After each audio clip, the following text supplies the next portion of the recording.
kachumba tweyanzizza mwebale subscribinga mwebale kulaba buli kimu gye tuteekayo amanya MC Pesa Ivo. So obudde buno tuli ku Labonita era be mulaba waneno bannaka ba Ebons bakyagenda maaso n'okukola rehearsals zaabwe.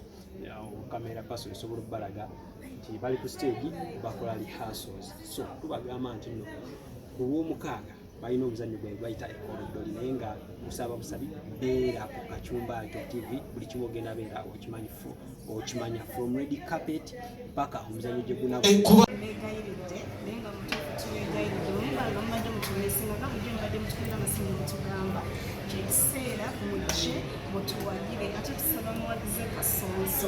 mujanja waze ekintu kubanga naffe bange tubeesonze nembadde mutuwagira bwe mba mutuwagira neera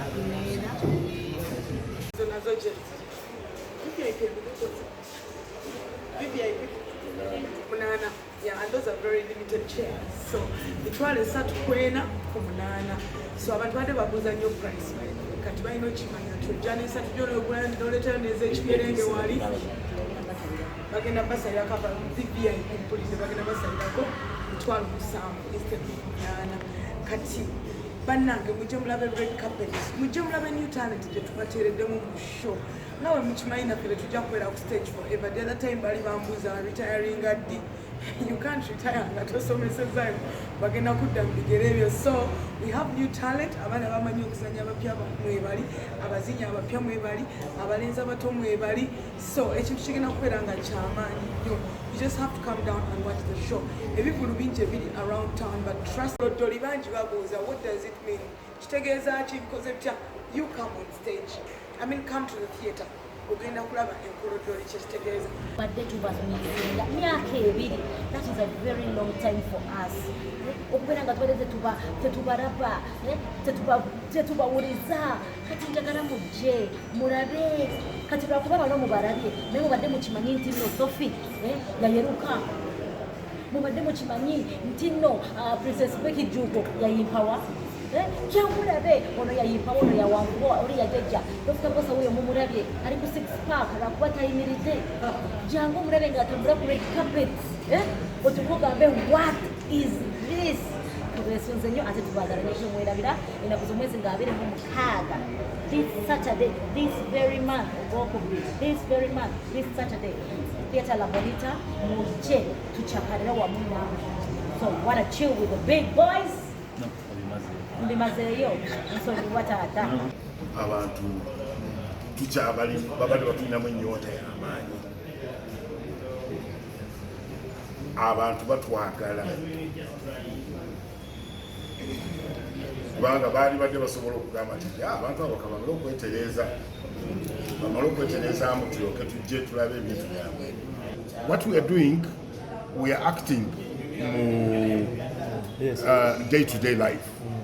So ebintu experiencing in our day-to-day life byetubalaga era wabaawo n'ebipya bingi nnyo. So n'olwekyo kati engeri gye tubadde tuli seated for 2 years bingi nnyo ebikoze eki ebya happenings during this experience y'amaanyi gye twali tetusuubira na kusuubira kuba nti tuyinza okutuuka. So we bring out that experience, and even when you are seated you think olowooza beyond n'ofunayo ebintu kwegamba n'olwekyo ebintu ngaobugamba obadde ogamba nti tebituggwangako tebisobola kuggwawo kati tulese Ekoloddoli tutaddemu ate bipya.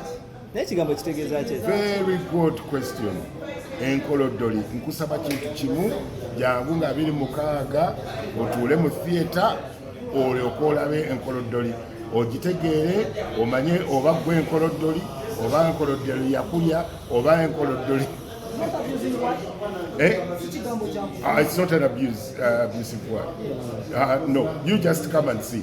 Okay. You'll understand it when you come and watch the show. Yes. The show. Bw'oyogera ku bibiina ebibaddewo ebizanya drama n'emizannyo egy'enjawulo, Ebons y'emu ku byo. Olunaku olw'ejjo, yes. Olunaku olw'ejjo Bakayimbira babadde celebrating emyaka 40 mu business. Twabadde tulowooza nti nga mmwe abamu kuba abali mu pipeline emu era abakulembera business bizinesi eno ojja kuba naye tetwabalabyeko. No, kyatukoze bubi nti ne actually nayogedde ne omwami Kibuuka, Ben Kibuuka, nanga luli nali mukakasa nti tugenda kubeerawo twera nga mukulisa n'omukulisa, naye unfortunately olwokuba tubadde tuli ku pressure ey'Ekoloddoli twesanze nga tetusobodde bintu byonna ebyokutegeka naki ne twesanga nga tetusobodde, but we've been in touch with them. Mr. Kibuuka, I respect him so much. He's one person yanjagaza ne art ne drama, by the way, yeah, because of his presentation and so on. So I also feel bad tisageza kumcelebrating lako naye nga we were with him at art era mba nali twayogera ne ku simu on the same issue. So Ekoloddoli yatutabudde awo nga tugezaako okugiputa